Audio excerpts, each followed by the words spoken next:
Deep sea fishing వెసెల్స్పై కార్యశాల మరియు orientation కార్యక్రమం Kakinada collectorate కార్యాలయంలోని విధాన గౌతమి హాల్ నందు ఏర్పాటు చేయడం జరిగింది.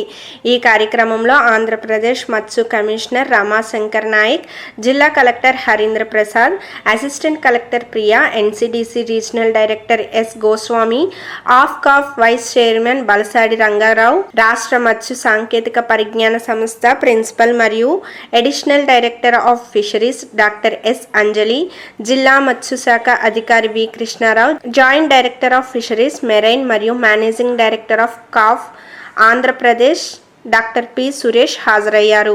ముందుగా కార్యక్రమంలో పాల్గొన్న అతిథులందరూ జ్యోతి ప్రజ్వలన చేసి కార్యక్రమాన్ని ప్రారంభించారు.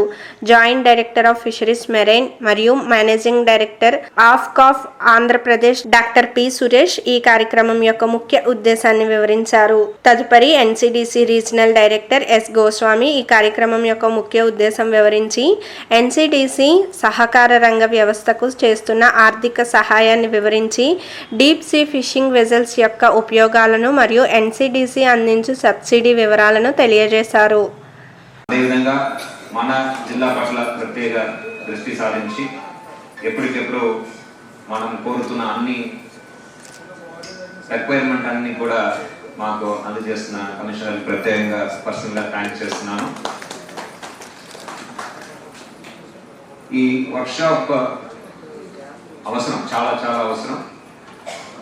మన మత్స్యకార సోదరులందరూ కూడా, సోదరులు కూడా కొంతమంది వచ్చారు.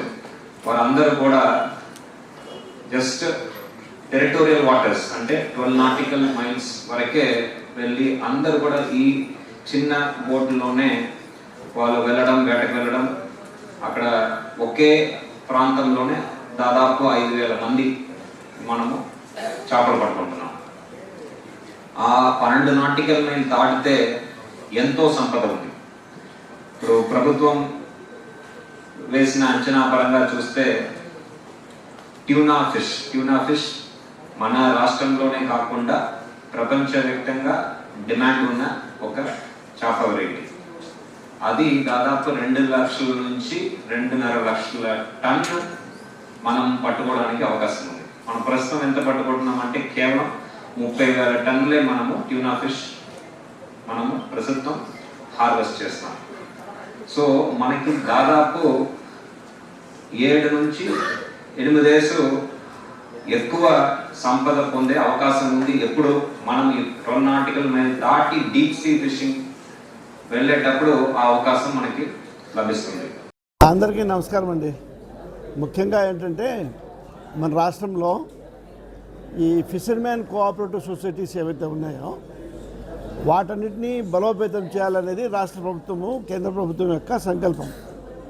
దాంట్లో భాగంగా మన మెరైన్ ఫిషర్మ్యాన్ కోఆపరేటివ్ సొసైటీస్ ఏవైతే ఉన్నాయో సముద్రం మీద వేట సాగించేటువంటి మన మత్స్యకార సోదరిమణులు ఎవరైతే ఉన్నారో వారి శక్తి సామర్థ్యాలను ఈ సొసైటీ ద్వారా బలోపేతం చేసి మన రాష్ట్ర ఆర్థిక ఆదాయంలో ఈ మత్స్యశాఖ నుంచి కూడా మంచి అభివృద్ధి సాధించాలి, వాళ్ళ కుటుంబాల యొక్క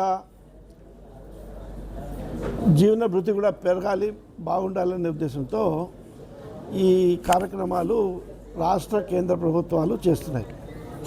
సో దీంట్లో భాగంగా మనము ఇంతవరకు ఏంటంటే సముద్రానికి దగ్గరలో ఉండేటువంటి ప్రాంతాల్లో చిన్న చిన్న పడవలతో వేట సాగించేది. అయితే దీంట్లో వేటకు సంబంధించిన చేపలు తగ్గినాయి అన్నమాట.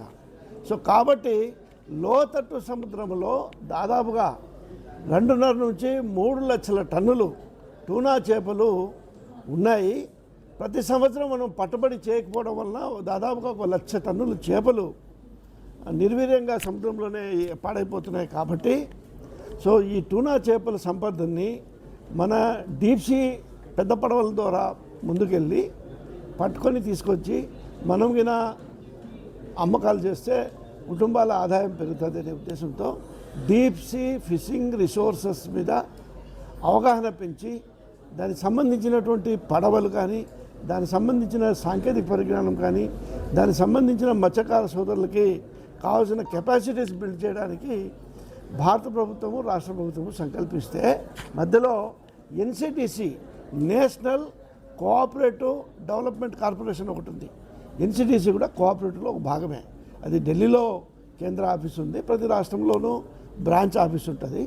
వీరు గోస్వామి గారు రీజనల్ డైరెక్టర్ మన ఆంధ్రప్రదేశ్లో ఉంటారు, ఇక్కడ మన వైస్ చైర్మన్ రంగారావు గారు ఉంటారు. సో కాబట్టి ఈ ఎన్సిటిసి ద్వారా మనకు పెద్ద పడవలు, సముద్రం లోతట్టు పోయేటువంటి పడవలు 1,20,00,000 వరకు వాల్యూ పడుతుంది. అంత డబ్బు సాంప్రదాయ మత్స్యకారులు పెట్టుకోలేరు, భరించలేరు. సో కాబట్టి ప్రైమ్ మినిస్టర్స్ మత్స్య సంపద యోజనలో 40% వరకు సబ్సిడీ మనకు వస్తూ ఉంది.